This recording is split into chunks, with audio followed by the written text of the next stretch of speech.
कोई कुछ नहीं बोलता। आपसे अच्छे तो वो स्टूडेंट्स हैं, जेन जी अच्छे जो आज जंतर मंतर पे लड़ रहे हैं दिन रात सुबह शाम। ताला लगा दिया इन्होंने, कश्मीरियों के साथ तो कर रहे हैं, अब बाहर के टूरिस्टों के साथ भी कर रहे हैं।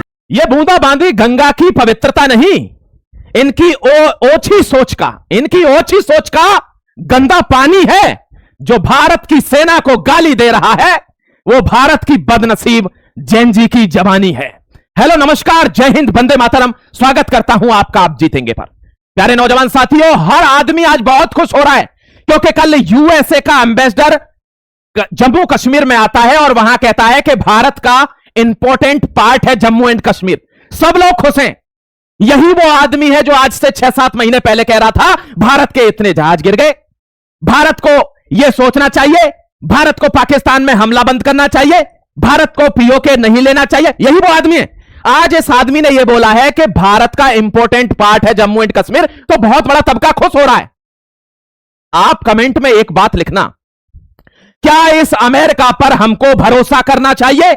लेकिन इसने यह शब्द बोला है तो क्यों बोला है सर, मेरे को यह समझ नहीं आ रहा है। आप इसका व्याख्या कर दीजिए। इसीलिए मैं आया हूं, स्वागत करता हूं धागा खोल फायर ब्रांड एनालिसिस में आपका, कि यह यहां क्यों आया है, इसके पीछे क्या मंशा है, इसने क्यों यहां पर कहा है कि जम्मू कश्मीर भारत का महत्वपूर्ण अंग है। बहुत बड़ा स्टेटमेंट है। अरे एक तरह से पाकिस्तान तो विधवा हो गया, यह समझिए ऐसे स्टेटमेंट से।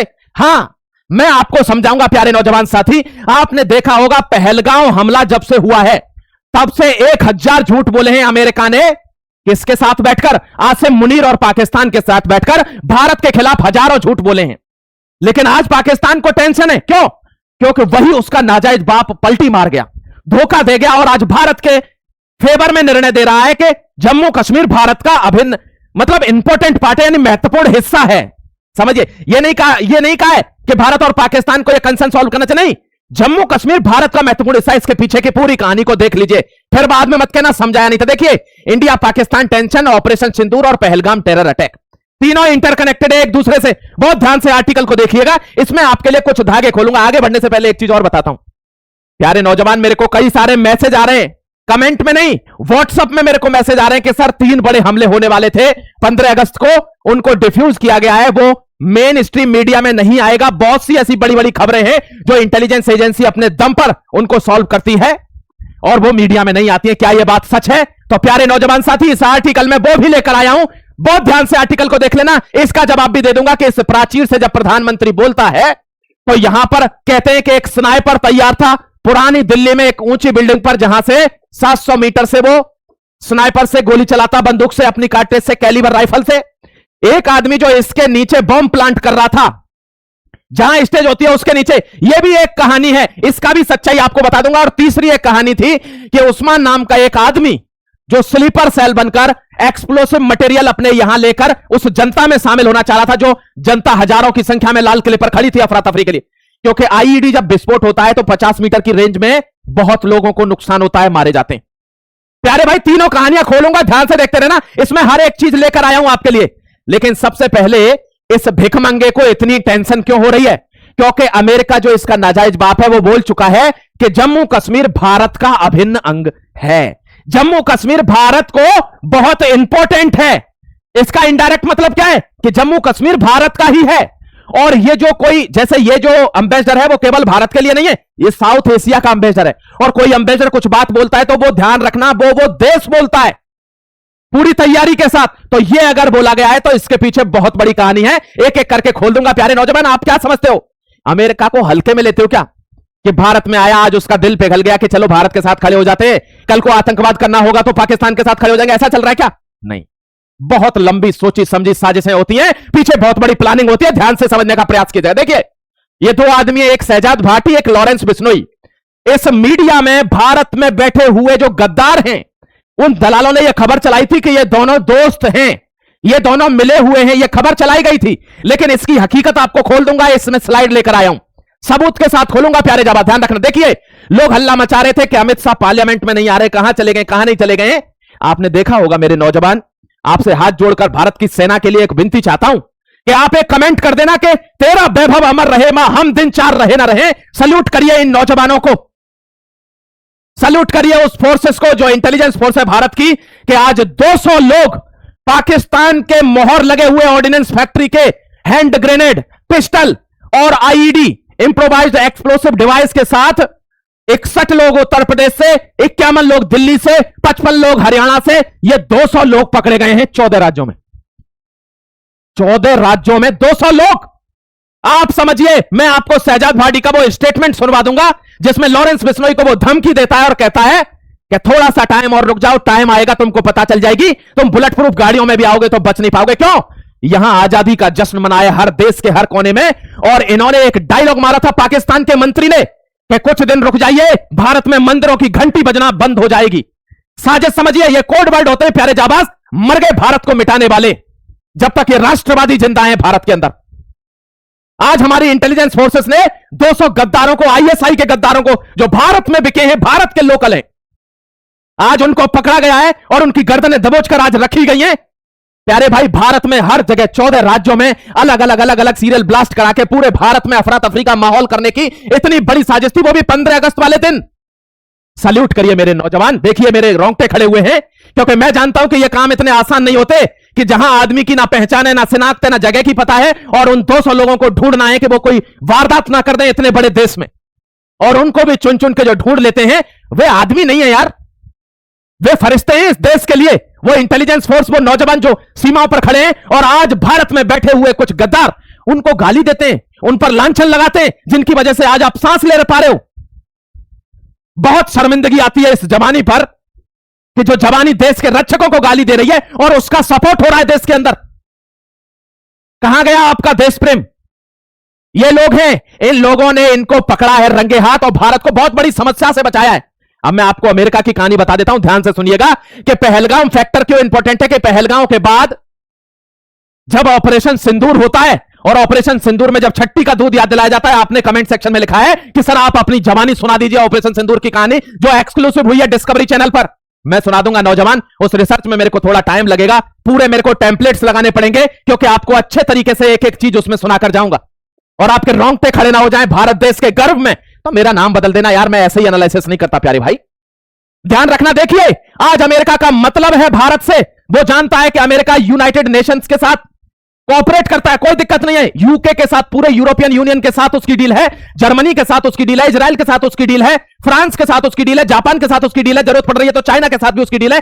हम कौन कुत्ते हैं जो वो उसको रोक लेंगे? वो सबसे पहले नंबर पर ग्रोइंग इकोनॉमी है आज। 12 साल में कोई भी देश इतनी तेजी से तरक्की नहीं करता, ना डिफेंस सेक्टर में, ना इंफ्रास्ट्रक्चर में, ना सोशियो इकोलॉजिकल, पॉलिटिकल, इकोनॉमिक, किसी भी टर्म्स में भारत तरक्की कर रहा है, और यही झेला नहीं जा रहा है प्यारे भाई। तो उनको समझ में आ गया कि ऐसे में अगर भारत से डील नहीं करते हैं तो हमारा नुकसान है, भारत को घंटा फर्क नहीं पड़ रहा। तो अब भारत के साथ बनाई कैसे जाए? तो जम्मू कश्मीर भारत का महत्वपूर्ण अंग है। कनेक्ट करना कनेक्टिंग डॉट को। देखिए, आजकल आपको बता देता हूं कि टुच्चा पुच्चा कोई भी एनालिसिस लेकर आएगा, उसको जानकारी नहीं होगी। मेरे नौजवान ध्यान रखना, हर आदमी को अगर कोई आपको उल्ट पुल्ट कुछ भी बताकर चला जाता है तो यह आपकी गलती होगी, मेरी नहीं है। मैं तो कॉन्फिडेंस के साथ आपको वो बताऊंगा जो रिसर्च है, जो एनालिसिस मेरी है पर्सनल।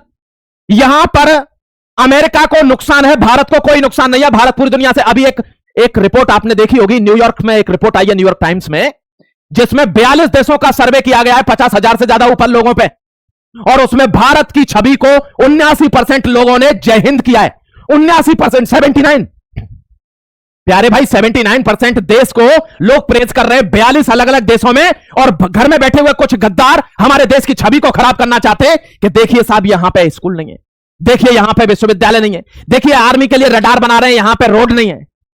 ये जो रोड है ना, ये भी नहीं रहेगा अगर आर्मी नहीं रही तो, अगर सुरक्षा नहीं रही तो ये जो कपड़ा है, ये जो मकान है, ये घर है, ये देश है, ये भी नहीं रहेगा। और इसका आपको उदाहरण दे चुका हूं, आपसे हाथ जोड़कर विनती है, कल का वीडियो जिसने नहीं देखा हो देख लेना, आप समझ जाएंगे कि आप जीतेंगे कि एनालिसिस महेश राजपूत सर करते कैसे हैं। कल का वीडियो मैं आपको रिकमेंड करता हूं, स्पेशली मेरी तरफ से, जरूर उस वीडियो को देख लेना, वो इस वीडियो के लास्ट में भी मिल जाएगा, और इससे नीचे वाला वीडियो वही है। प्यारे जाबाज, आपको पता रहनी चाहिए कि देश में क्या हो रहा है, क्या था, क्या होने वाला है। यही होती है जियोपॉलिटिक्स एनालिसिस। देखिए, ये आदमी आता है, उमर अब्दुल्ला से मिलता है। एक बात उमर अब्दुल्ला की सही है, उसने कहा है कि मैं अपनी कोई भी परेशानी जम्मू कश्मीर की अमेरिका के एम्बेसडर के सामने थोड़ी बताऊंगा। अमेरिका के एम्बेसडर के सामने क्यों बताऊंगा? वो क्या कर लेगा इसमें? मैं अपने देश के सामने बताऊंगा। ये उसकी बात को हम सल्यूट करते हैं, ऐसा करना चाहिए। बात हमारे परिवार की है तो अपने परिवार के मुखिया को बताएंगे ना कि पड़ोसी को बताने जाएंगे? फिर तो वो मौका ढूंढ लेगा प्यारे नौजवान। तो ये बात हमको इनकी सही लगी कि हम अपने समस्याएं अपने प्रधानमंत्री को, अपनी सरकारों को बताएंगे, बाहर से आए हुए लोगों को थोड़ी बताएंगे। दूसरी बात देखिए, डिफेंस में, टेक्नोलॉजी में, ट्रेड में, critical mineral, Indo Pacific, counter terrorism, energy supply chain resilience, हर चीज में भारत के पास डील है। तो अमेरिका से हमारी डील नहीं भी हो रही तो कोई इश्यू नहीं है। दिक्कत किसको है? अमेरिका को। इसलिए भारत का महत्वपूर्ण अंग है जम्मू कश्मीर। ये कौन कहता है सर्जियो को? मैं आपको डॉट्स कनेक्ट करा रहा हूं, आप कमेंट में लिखना कि आप कनेक्ट कर पाते हैं कि नहीं। नहीं कर पाते तो मेरे को बताया करो, मैं और सरल कर दूंगा मेरे नौजवान। ये मेरा काम है, टेंशन मत लेना। देखिए, कोई सा भी सेक्टर हो, आज भारत हर सेक्टर में सबसे अग्रणी होकर पार्टिसिपेट कर रहा है और हर देश भारत के साथ मिलना चाहता है प्यारे भाई। ये हमारे लिए गौरव का विषय है, लेकिन हमको घर के भेड़ियों से तो लड़ना होगा ना। ये देखिए, is this a completely new US position? Yes, exactly new US position है। वो समझ गया है कि पाकिस्तान के साथ बैठकर इंडिया का विरोध करके मैं कभी जीवन में तरक्की नहीं कर सकता, ना किसी देश पर प्रभुत्व जमा सकता हूं, क्योंकि डूबते हुए जहाज की सवारी कोई करेगा जो पाकिस्तान है तो उसकी मौत तो तय है। भारत उगता हुआ वो भगवा सूरज है जिसका छुपना नामुमकिन है, जिसकी रोशनी से आप बच नहीं सकते, जिसकी किरणों को आप रोक नहीं सकते। वो हर सुबह आपको नहाते हुए, नहलाते हुए निकलेंगी प्यारे भाई। भारत वो उगता हुआ सूरज है और उगते हुए सूरज पर आप प्रणाम करोगे तो आपके ऊपर रोशनी भी आएगी, आप तरक्की भी करोगे, आपकी हर चीज में बरकत होगी। डूबते जहाज पर अगर आप सवारी कर रहे हैं तो आपकी मौत आपके हाथ में है। इसीलिए भारत के साथ डायलॉग पीस और टेररिज्म के खिलाफ अमेरिका खड़ा हो रहा है भारत में आकर। क्यों? क्योंकि डील साइन हो जाए। हम झुके नहीं है। फिर बता देता हूं, कोई गद्दार आपको बहकाता है तो बहकाने देना, बातों में मत आना। हम झुके नहीं थे कभी भी, और ना हम आज झुके हैं, और गारंटी देता हूं ना हम झुकेंगे। हमारे टर्म्स पर डील होगी, अमेरिका के टर्म्स पर नहीं। ध्यान रखिएगा प्यारे भाई, आपको हर चीज मोल्ड करके, मोड़ तोड़ के, तोड़ मरोड़ के बताई जाती है, इसलिए आप बहक जाते। नहीं बहकना है। ध्यान रखना भारत के लोगों, आप वाई पाकिस्तान इज अनहैप्पी। क्यों? क्योंकि डिमार्च जारी कर दिया। और डिमार्च का मतलब क्या होता है कि अरे यार अब्बा जान आपने क्या कर दिया, कल तक आप हमारे साथ खड़े थे, आप जो पाकिस्तान का नहीं हो पाया, जो उसके तलवे चाट रहा है, उसको गिरवी कर दिया बलूचिस्तान, वो भारत का हो जाएगा क्या? इसीलिए वो कश्मीर के बारे में कुछ बोल रहा है तो बहुत ज्यादा विश्वास मत कर लेना उस सेंटेंस पर, क्योंकि हमको सतर्क रहने की जरूरत है। अमेरिका जैसे दल्ले नेशन पर विश्वास नहीं कर सकते, बहुत ज्यादा रिलाई नहीं कर सकते, क्योंकि कल की तारीख में ही देखिए, कल की तारीख में ये बयान बदल सकता है। और ह्यूमन राइट्स के ऊपर, human rights, political freedom, civil liberty, detention, interest restrictions और डेमोक्रेटिक इंडिपेंडेंस, इन सब पर क्वेश्चन आ सकता है। कहां की तरफ से? अमेरिका की तरफ से। एक मिनट में सारे स्टेटमेंट धूमिल हो जाएंगे, इसलिए इस पर भरोसा नहीं कर सकते। ध्यान रखिएगा प्यारे भाई, मैं आपको बड़े आसानी से और तौर तरीके से बता रहा हूं। देखिए, why is this particularly sensitive for Pakistan? Pakistan के लिए सेंसिटिव क्यों है? क्योंकि पाकिस्तान के जीने का, सांस लेने का, फ्रेश होने का, खाने का, निकालने का, सब कुछ का मतलब क्या है? जम्मू कश्मीर वाला मुद्दा प्यारे भाई, जम्मू कश्मीर वाला मुद्दा। यह आपको समझ के रखना है कि जम्मू कश्मीर के ऊपर है यह सब। और अगर वो मुद्दा ही खत्म कर दिया अमेरिका और भारत ने मिलकर, तो उसका तो कुछ है ही नहीं, ना आगे ना पीछे, खत्म है वो नेशन ही एग्जिस्ट नहीं करेगा। इसलिए उसके लिए यह कंसर्न का विषय है, ध्यान रखिएगा। इसीलिए पाकिस्तान अमेरिका से गिड़गिड़ा रहा है। अब मैं कुछ भारत के बारे में बात करूंगा, बहुत ध्यान से समझिएगा, आपसे रिक्वेस्ट है मेरी। देखिए, यह है वो आदमी जिसने जेंजी जेंजी जेंजी, वो एक डायलॉग नहीं चलता था पुरानी फिल्मों में कि तुम जानते नहीं हो मेरा बाप कौन है, ये वही है। अब कोई भी एरा गैरा नथु कह रहा, उठ के कह रहा है हम जेंजी हैं, हम ये नहीं सहन करेंगे। आपने देख लिया होगा लद्दाख वाला इंसिडेंट। वहीं कोई मां बाप अगर अच्छे होते, जिनके संस्कार भारतीय संस्कृति के हिसाब से होते, तो एक ही झापड़ में बगल वाले सारे दांत हाथ में आ जाते और मम्मी ये क्या हो गया, ऐसे करके वो सुपरखां घर की तरफ भागती और आगे किसी भी सिक्योरिटी पर्सनल जो भारत की रक्षा में, मातृभूमि की रक्षा में अपने प्राण न्यौछावर किए हुए, वहां जोर लगाए हुए खड़ा है बॉर्डर पर, उससे चू नहीं करती। बस देखते ही एक ही चीज होती, जय हिंद। यह हमें अपने पीढ़ी को सिखाना चाहिए, अपने नौजवानों को सिखाना चाहिए। हमारे पास स्किल होनी चाहिए, हमारे पास वो नजरिया होना चाहिए भारत को देखने का। देखिए, यह आदमी विदेश से पढ़कर आता है, राहुल गांधी विदेश से पढ़ रहा है, अखिलेश यादव के बच्चे विदेश में पढ़ रहे हैं। यह क्या कहता है? लोगों, नेताओं के लोग विदेश में पढ़ रहे हैं, नेताओं के बच्चे, यहां के बच्चों को स्कूल नहीं है, उल्लू के पट्टो। तुम कहां से पढ़े हो? तुम पर पैसा कहां से आया? तुम पर पैसा कहां से आया? तो ये चुप हो गया। देख लीजिए, क्वेश्चन है यहां पर। यह कहता है गरीब बच्चों के लिए स्कूल नहीं, रिपोर्टर ने कहा, लेकिन तुम तो विदेश में पढ़े हो। तो कहता है नहीं नहीं, वो वाली बात नहीं है, मैं बीजेपी जो टैक्स पेयर का पैसा यूज कर रही है उसकी बात कर रहा हूं। तो रिपोर्टर कहता है राहुल गांधी भी तो विदेश में पढ़ा है, वो इलीगल फंडिंग से पढ़ा है क्या? इसका मतलब तू भी इलीगल फंडिंग से पढ़ा है। यहां देखिए, दीपिका कहता है नहीं नहीं, ये राहुल गांधी की बात नहीं है, ये सिसोदिया, अखिलेश के बच्चे विदेश में पढ़ते हैं, तो तुमको दिक्कत सिर्फ इन्हीं लोगों के बच्चों से क्यों है? सबके बच्चों से होनी चाहिए ना। तुमको प्रेम सिर्फ जंतर मंतर के उन हमलावरों से, उन गद्दारों से, क्रिमिनलों से ही क्यों था? झारखंड के बच्चों से तुम्हें प्रेम क्यों नहीं था? क्योंकि तुम दोगले हो, तुम भारत देश में खाल पहन के रहने वाले भेड़िए हो। जनता तुम्हें पहचानती है बहुत अच्छे से।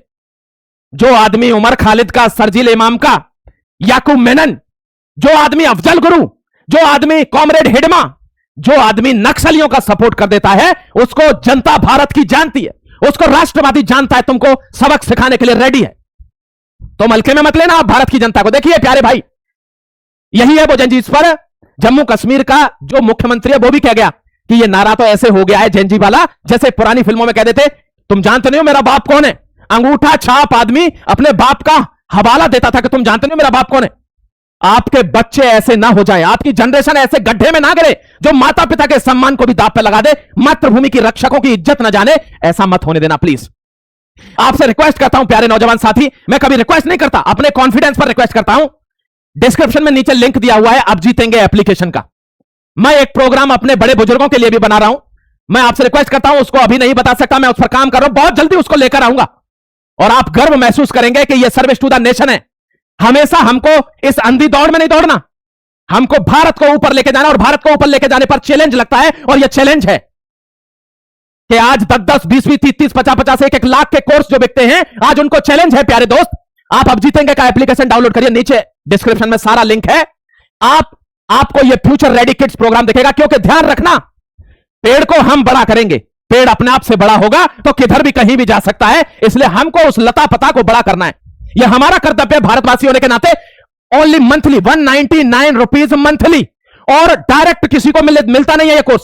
पहले 1 मंथ आपको यह ट्राई करना है और देखना है कि हां मैं इससे सीख रहा हूं, मैं एआई स्किल सीख रहा हूं, आर्टिफिशियल इंटेलिजेंस से चीजें बनाना सीख रहा हूं, तब मैं अगले महीने की फीस दूंगा। यह चैलेंज रहता है।